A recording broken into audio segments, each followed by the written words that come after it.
What now, you piece of filth?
Maybe he meant this bottle.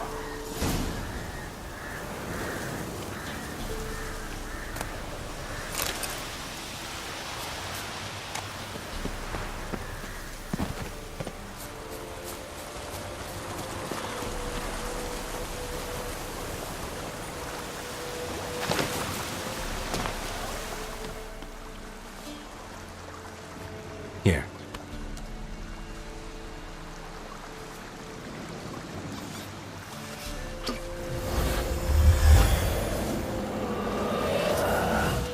Whiskey! Slither! Ringworm! Rubbish! Bumblebee! Flabbergasted! Ha! The sound of it! Peter Piper picked Prince Proximo a pack of pickled peppers by the Pontar. Done celebrating? My favourite words! Life without savouring the sound of surreptitious shenanigans is like licking snails through a cloth. Thank you for this, noble whoever you are. Long be your life. Hang on a minute. I helped you, now you help me.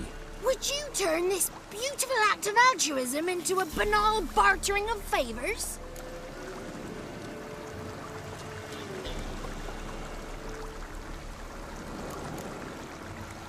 How do you lock someone's voice in a bottle? Just wondering. As am I, especially as mine's a voice to crown all voices. Sometimes it's like a forest brook, at others like a roll of thunder. And let's be honest, I talk enough to fill 3 barrels or more. Somebody used some powerful magic on you, as a prank or just to be mean. How'd you lose your voice? One morning I awoke and opened my mouth for my usual bout of singing with the thrushes. Lo and behold, no sound escaped. I tried and tried, almost burst a blood vessel. Then I went to the village, because word has it the new cunning woman works miracles. But people began crying out, "A smudger! A smudger!" and sick their dogs on me. Do I look like a smudger to you? Not a bit. Oh, I thought not. So it must be the crone's doing. Who else would curse me? Blackbird friend of mine located my voice, but I was helpless to retrieve it. Couldn't ask a raven friend to just give you the bottle? Ravens serve the crones. They don't help no one. I'm looking for a young, ashen-haired woman. See anyone like that? Did I ever? Remember it as if it were yesterday. Soon as I woke, I went to empty my bowels. My favourite part of the day. Defecating to the sunrise, downright glorious. Suddenly, heard a bang, so loud it couldn't have been me. And that lass appeared, out of nowhere. Young, ashen-haired, just like you said. Wounded and panting to boot. She raced off towards the children's hut. Quick as if the crones were after her. I yelled some unpleasantries. She disturbed my morn. Sadly, I'd lost my voice, so I don't think she heard me.